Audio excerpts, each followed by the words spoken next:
and apologies for the technical hitch. It's been almost 2 years since this House declared a climate and nature emergency. And it's been over 1 year since Parliament last debated the climate-nature crises as an interlinked issue. Yet the need, not just for debate and declarations, but for ambitious action, could not be more urgent. The world is now hotter than at any time in the last 12,000 years, and 16 of the 17 hottest years on record have taken place since 2000. Record fires have raged in the Amazon and the US. Ice caps in Greenland melt at a terrifying pace, and Storm Eta wreaked havoc and unimaginable tragedy in Central America. At the same time, the Intergovernmental Platform on Biodiversity and Ecosystem Services has set out the grim facts on nature and biodiversity. 1 million species now threatened with extinction, many within decades, more than ever before in human history. Every warning light on the dashboard is flashing red.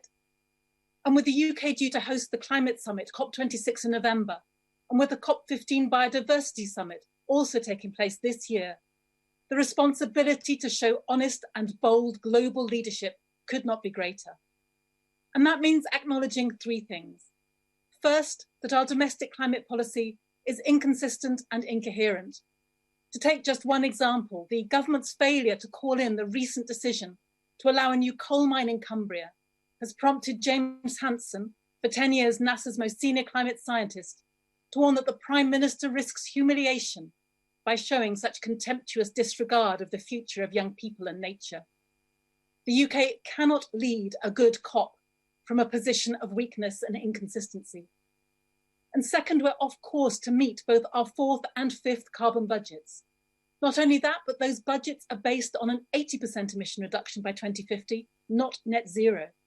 And the latest annual progress report from the Climate Change Committee highlighted that the government has failed on 17 of its 21 progress indicators, and that just 2 out of 31 key policy milestones have been met. And thirdly, and most crucially for tonight's debate, the science on which the net zero by 2050 target, and thus the revised Climate Change Act, are based, has moved on. It's time to update the legislation. Let me explain why. The climate doesn't care about target dates. What matters is how much carbon is emitted into the atmosphere over the rest of this century.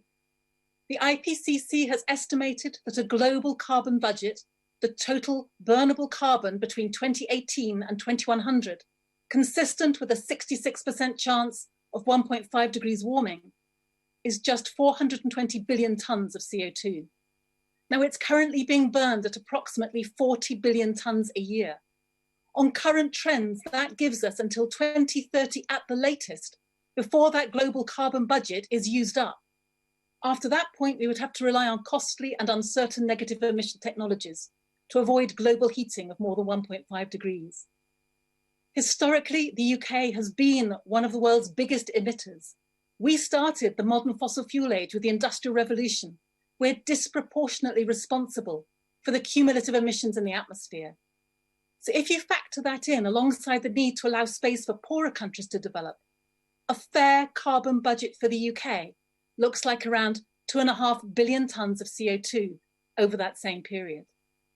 If we calculate emissions on a consumption basis, that is, if we take responsibility for carbon burned overseas in the service of UK consumption, we are burning through our fair carbon budget at more than 500 million tons a year.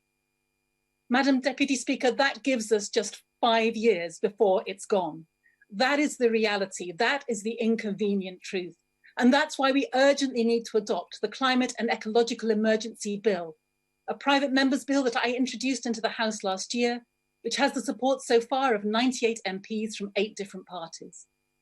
The 2008 Climate Act was undoubtedly pioneering in its time, and many other countries have taken inspiration from it. But it is now hopelessly out of date. An emergency means we need to act now in line with what the science demands. And the beauty of the Climate and Ecological Emergency Bill, or CEE Bill, is that it offers government, parliament and citizens a framework for the UK to play the fairest and most effective role it can to meet the crisis head on.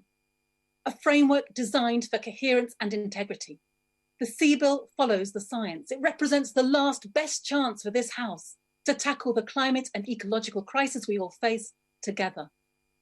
It's been drafted with the help of expert scientists and has three primary goals: to ensure the UK meets targets designed to limit global heating to 1.5 degrees, the point we must not pass if we're to avoid catastrophe; to conserve and restore nature, ensuring that we protect this life-sustaining planet that is our common home; and to give people a real say in how we transition to a zero-carbon society, drawing on the creativity and the ingenuity of the British people as we recover from the effects of the pandemic.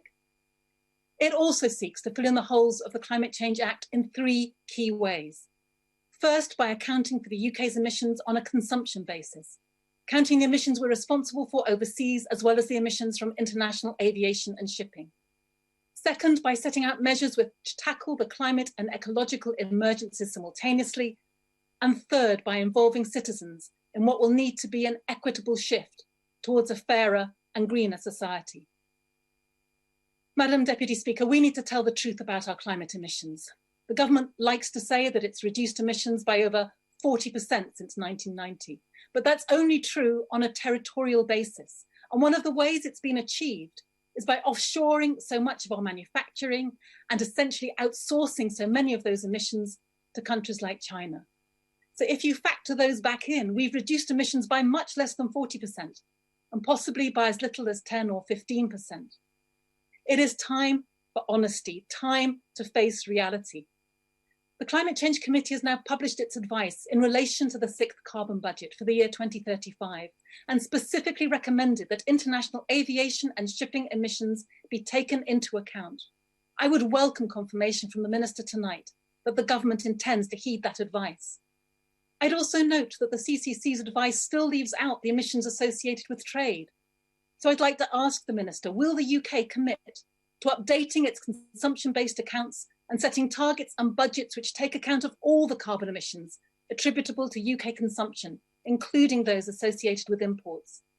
And does she agree that COP26 is the golden opportunity for the international community to start to coordinate action on consumption-based emissions with a view to ensuring consistent, robust methods of calculation, avoiding the risk of double counting, and to get the incentives right for different actors? Now, one of the most important policies in the CEE bill is the inclusion of nature. Nature has been absent from these debates for far too long, and the UK is one of the most nature-depleted countries in the world, failing right now to meet 17 out of 20 UN biodiversity targets. Yet climate and nature are two faces of the same problem. The CEE bill places a premium on nature-based solutions, making change now, rather than relying on speculative future technologies. And unless we change the goals of our economic system away from ever-increasing growth, as the Dasgupta review demonstrates, we will undermine both our own health and that of the natural world. As Professor Dasgupta says, we need to change how we think, act, and measure economic success to protect and enhance our prosperity and the natural world. And if anyone is in any doubt about that, consider that the global economy is set to nearly triple in size between now and 2050, which means 3 times more production and consumption. It is hard enough to decarbonize the current economy in such a short time span.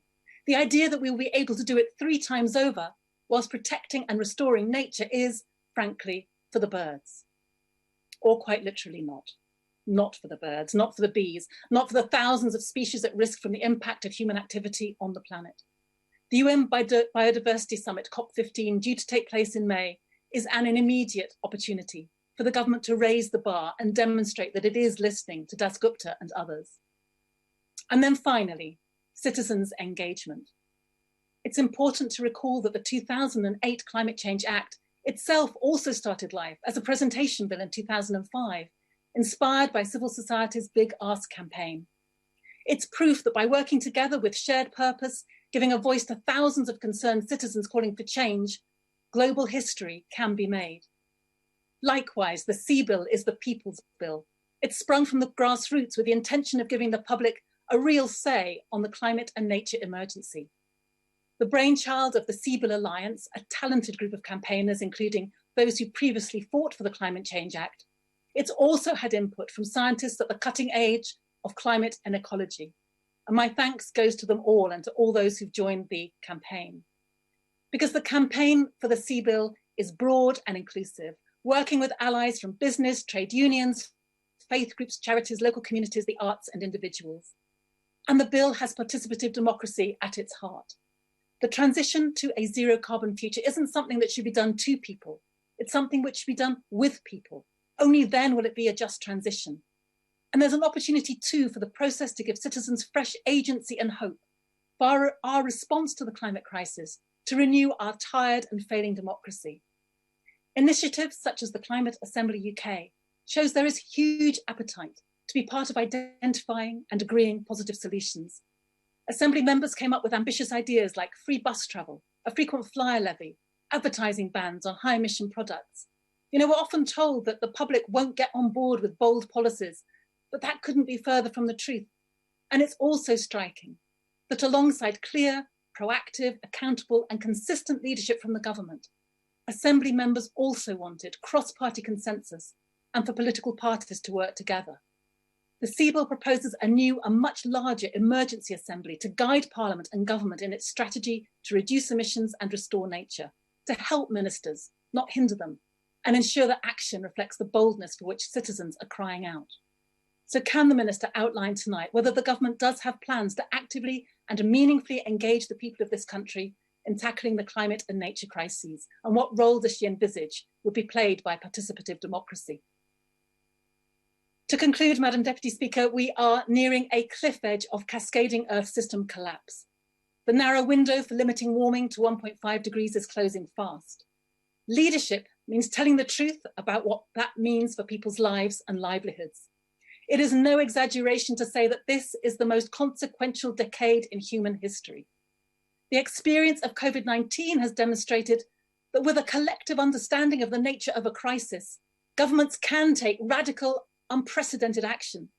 The scale and ramifications of the emergency requires us to set aside party differences, as happened in 2008, and reach for the new vision of human prosperity that we know is possible. With sufficient political will, we can cooperate to ensure that we all thrive within the limits of our planet.